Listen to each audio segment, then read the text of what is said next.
যখন আইয়ুব আলাইহিস সালাম এই পানিতে গোসল করলেন, এই পানি যখন তিনি পান করলেন, আল্লাহ পাক রব্বুল আলামিন হযরতে আইয়ুব আলাইহিস সালামের সমস্ত রোগ নিরাময় করে দিলেন। এমনকি আল্লাহ পাক রব্বুল আলামিন তার পয়গম্বরকে একেবারে তরতাজা যুবক বানায় দিলেন। হযরত রহিমা বিভিন্ন জায়গায় যায়, কিসমতে খাবার সংগ্রহ করে হযরত আইয়ুব আলাইহিস সালামকে স্বামীকে খাবার খাওয়ায়। কিন্তু কাছে এসে দেখে যে জঙ্গলে রেখেছিল তার স্বামীকে জঙ্গলে স্বামী নাই, স্বামী নাই। কিন্তু পাশে দেখা যায় একজন যুবক চেয়ারের মধ্যে বসে আছে। বড় টেনশন, বড় পেরেশান। আমার অনুপস্থিতিতে আমার স্বামীকে কোনো বাঘে খেয়ে ফেললো নাকি? আমার স্বামী কোথায়? বড় টেনশনে পড়ে যায়, বড় পেরেশানিতে পড়ে যায়। ওই যে বসে একজন তরতাজা যুবক ডাক দিয়ে বলে, আপনি কি আমার স্বামীকে দেখেছেন?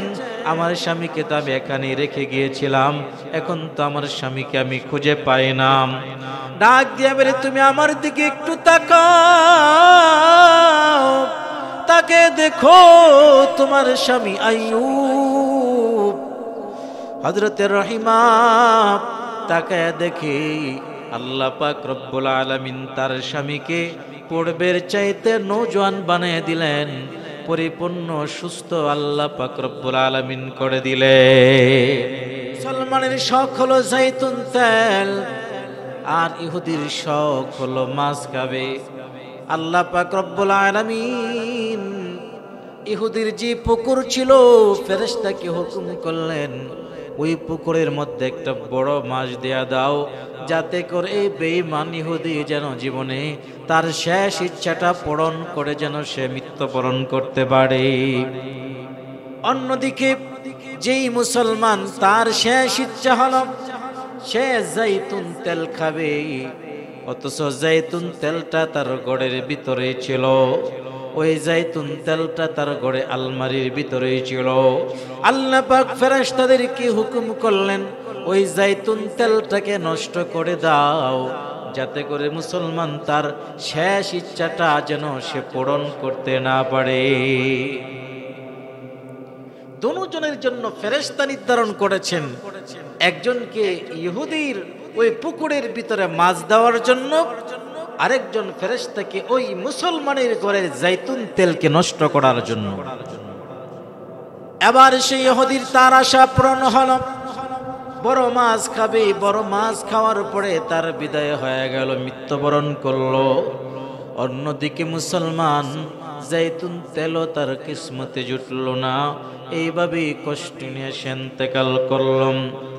দুইজন ফেরেশতা একজন আরেকজনের মুখামুখি হয়ে যায়, একজন আরেকজনের মুখামুখি হয়। একজন আরেকজনকে জিজ্ঞেস করি, তোমার কি দায়িত্ব? বলে, আমার এই দায়িত্ব ইহুদির পুকুরের ভিতরে মাছ দেওয়া। আর একজন বলে, আমার দায়িত্ব হলো মুসলমানের জাইতুন তেল নষ্ট করে দেওয়া, যাতে করে সে শেষ ইচ্ছে পূরণ না হয়।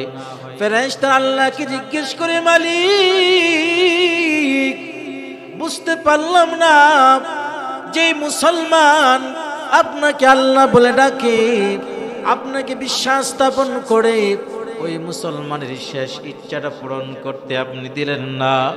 আবার ইহুদি যে আপনাকে কোনো সময় ডাকেও না, এরপরও আপনি তার শেষ ইচ্ছাটা পূরণ করার জন্য সুযোগ করে দিলেন, কারণটা বুঝলাম না।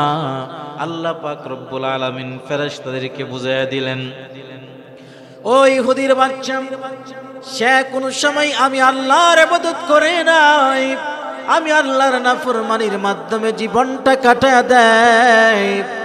আমার ইচ্ছা হলো এই দুনিয়াতে তার যত ইচ্ছা আছে সব পূরণ হয়ে যাক, এই দুনিয়ার সমস্ত ইচ্ছা পূরণ হোক, মরার পর থেকে তার শাস্তি শুরু হয়ে যাবে। মরার পর থেকে তার শাস্তি শুরু হয়ে যাবে, দুনিয়ার সমস্ত ইচ্ছা তার পূরণ হয়ে গেল। এবার ওই যে মুসলমান, তার শেষ ইচ্ছা কেন পূরণ করি না? এর কারণটা হলো আমি আল্লাহ পাক রব্বুল আলামিন তাকে এমন পর্যায়ে নেওয়ার জন্য মর্যাদায় আসীন করার জন্য আমি আল্লাহ পাক ইচ্ছা করলাম।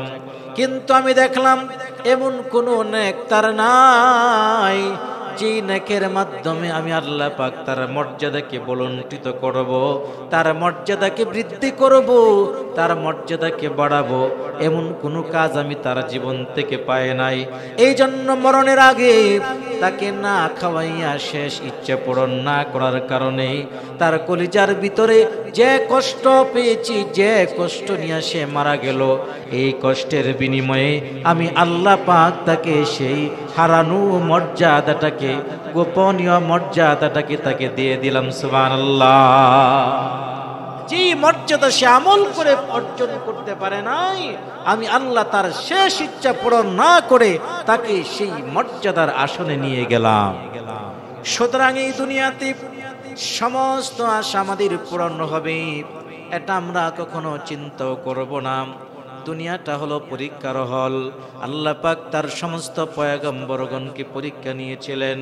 এই পরীক্ষা আল্লাহ পাক রব্বুল আলামিন কেন নিবেন? তাদের মর্যাদাকে বৃদ্ধি করার জন্য। ইন্নী জাইলুকা লিন্নাসি ইমামা, সমস্ত পয়গম্বরদেরকে আল্লাহ পরীক্ষা দিয়েছেন, তাদেরকে জাতির নেতা বানাবেন, তাদেরকে জাতির অভিভাবক বানাবেন। এই জন্য আল্লাহ পাক রব্বুল আলামিন পরীক্ষা নিয়েছেন।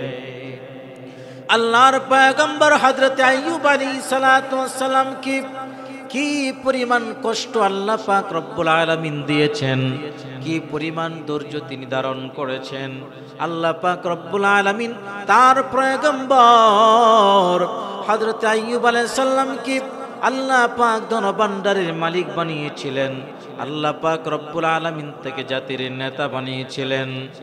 এত পরিমাণ সম্পদ আল্লাহ তাকে দিয়েছিলেন, কোন নবীর আমলে দিনার দিরহামের বৃষ্টি পড়ে নাই, কিন্তু হযরত আইয়ুব আলাইহিস সালামের উপরে আল্লাহর তরফ থেকে দিনার দিরহামের বৃষ্টি পড়েছিল। সুবহানাল্লাহ। কি পরিমাণ ধন সম্পদের মালিক আল্লাহ পাক রব্বুল আলামিন তার পয়গম্বর আইয়ুব আলাইহিস সালামকে দান করেছিলেন। হযরত আইয়ুব আলাইহিস সালাতু ওয়াস সালাম তার সন্তান সন্ততিরও কোনো অভাব নাই।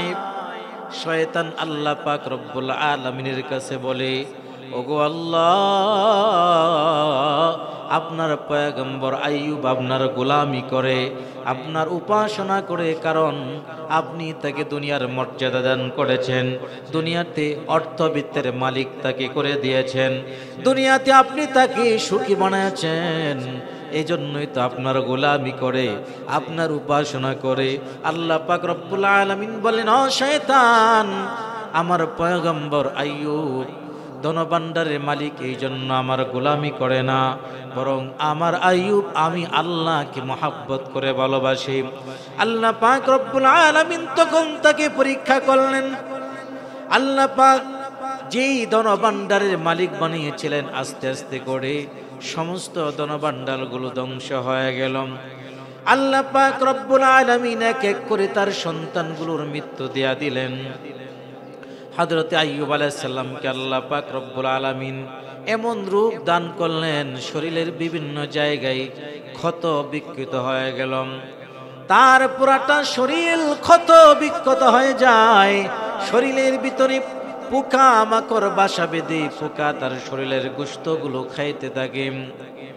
আইয়ুব আলাইহিস সালামের কাছে কেউ নাই, শুধুমাত্র তার স্ত্রী হযরতে রহিমা তাকে দেখাশোনা করে।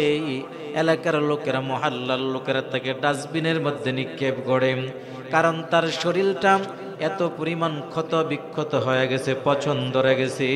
সমাজের লোকেরা বলে, এখানে যদি সে থাকে তাহলে সমাজের সমস্ত লোক সে রোগে আক্রান্ত হয়ে যাবে।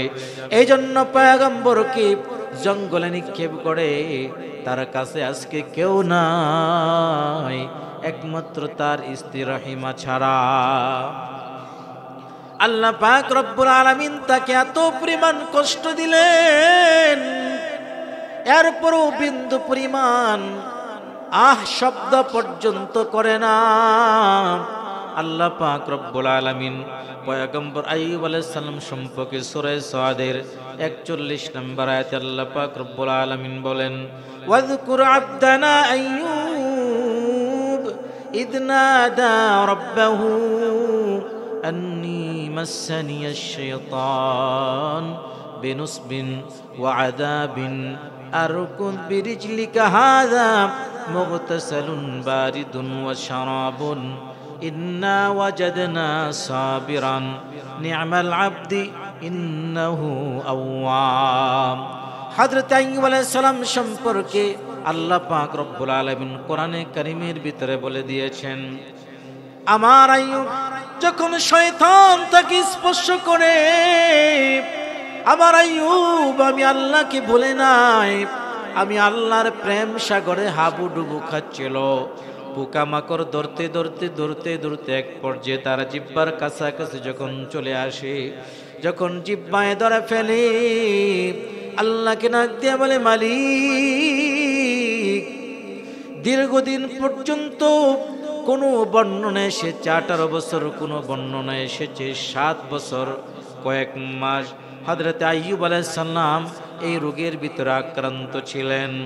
একটা বার আল্লাহ পাক রব্বুল আলামিনের কাছে শব্দ পর্যন্ত করে নাই, ও শব্দ পর্যন্ত করে নাই।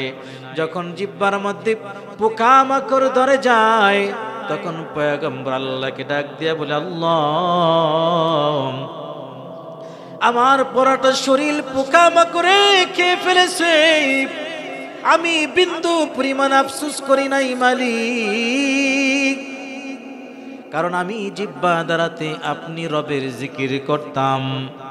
রবের জিকির যখন জিহ্বা দেয়া করি, জিকিরের ভিতরে এত মজা, এত স্বাদ, জিকিরের কারণে আমার কষ্টের কথা আমার স্মরণ পড়ে না, পোকামাকড়ের কষ্টের কথা আমার স্মরণে পড়ে না, আমি বলে যাই, আয় আল্লাহ, এখন যদি জিহ্বাটাও খেয়ে ফেলে, জিহ্বার মাধ্যমে তো আপনার নামের জিকির করি, আমার জিহ্বাটাকে আপনি হেফাজত করেন, যাতে করে আপনার নামের জিকির করে আমি আমার স্বাদ আস্বাদন করতে পারি।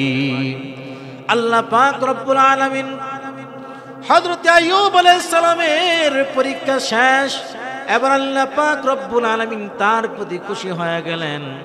আল্লাহ পাক তাকে বললেন, উরকুদ বিরিজলিকা হাদাম, এই যে দেখা যায় জমিনটা, এই জমিনে তোমার পা দ্বারাতে আঘাত করো। জমিনে যখন পা দ্বারাতে আঘাত করলেন, সাথে সাথে জমিনের ভিতরে ফোয়ারা সৃষ্টি হয়ে গেল, পানি জারি হয়ে গেল। মুগতাসালুন বারিদুন ওয়া শারাবুন, এমন পানি, ঠান্ডা পানি, মজাদার পানি। আল্লাহ পাক বললেন, এই পানির মধ্যে গোসল করে পানি পান করো। যখন আইয়ুব আলাইহিস সালাম এই পানিতে গোসল করলেন, এই পানি যখন তিনি পান করলেন, আল্লাহ পাক রব্বুল আলামিন হযরতে আইয়ুব আলাইহিস সালামের সমস্ত রোগ নিরাময় করে দিলেন। এমনকি আল্লাহ পাক রব্বুল আলামিন তার পয়গম্বরকে একেবারে তরতাজা যুবক বানায় দিলেন। হযরত রহিমা বিভিন্ন জায়গায় যায়, কিসমতে খাবার সংগ্রহ করে হযরত আইয়ুব আলাইহিস সালামকে, স্বামীকে খাবার খাওয়ায়।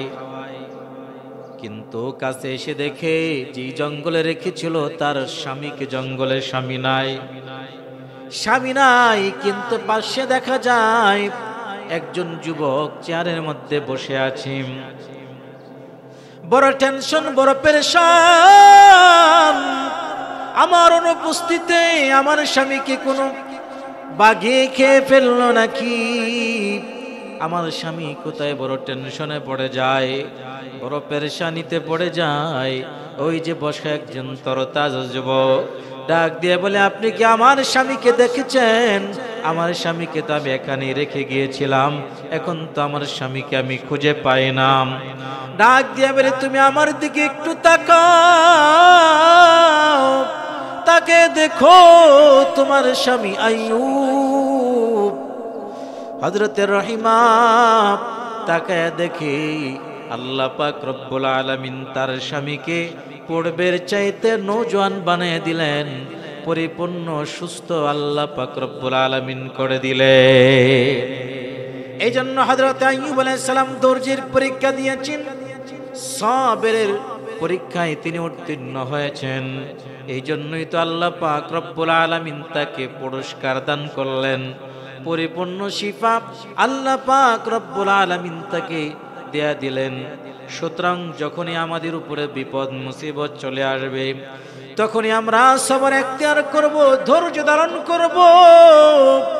যদি আমরা ধৈর্য ধারণ করতে পারি, আল্লাহ পাক রব্বুল আলামিন মাধ্যমে সাহায্য পাঠান। সেই ফেরেশতা তো এখন কোনো ক্লান্ত হয়ে যায় নাই, ফেরেশতা তো এখনো পর্যন্ত একটাও কমে নাই। সুতরাং আমাদের উপরে আল্লাহ পাক রব্বুল আলামিন সাহায্য করবেন। আল্লাহ পাক রব্বুল আলামিন মাঝে মাঝে তার বান্দা বান্দীদেরকে এমন জায়গা থেকে সাহায্য করেন যে সাহায্যের ব্যাপারে কোনো সময় কল্পনাও করতে পারে না।